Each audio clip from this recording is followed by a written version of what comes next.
Monsieur le ministre, vous avez essuyé lundi un échec cuisant. Cet échec politique et surtout moral, c'est celui d'une stratégie folle. Celle d'un gouvernement qui avait rêvé de mettre ensemble quelques miettes d'humanité avec les idées rances, les fantasmes morbides, les obsessions xénophobes, les imaginaires racistes de toutes celles et ceux qui ont fait de la haine des étrangers la valeur cardinale de leur projet politique et leur seul et unique fonds de commerce électoral.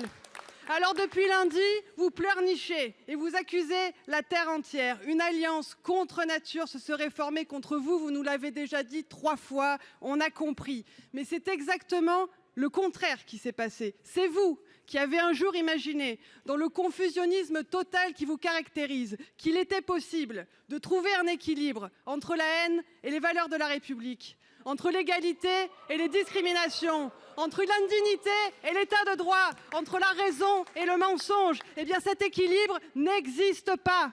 Il va vous falloir choisir. Alors qu'allez-vous choisir? Sceller une alliance avec la droite extrême et l'extrême droite, comme vous l'avez fait ici au Sénat. Conduire toujours plus, à coups de communication indigne, de compromission avec celles et ceux qui abîment chaque jour la République, la France au bord du gouffre, au point de l'y jeter. Ou bien le retour vers la raison, la responsabilité, le cap de la dignité, du respect des valeurs républicaines.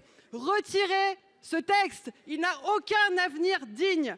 Préférez l'inconfort d'un instant au déshonneur de toujours. Retirez ce texte et acceptez de construire avec celles et ceux qui portent encore les valeurs de la République, avec celles et ceux qui regardent le monde tel qu'il est, sans haine, sans hypocrisie et sans cynisme.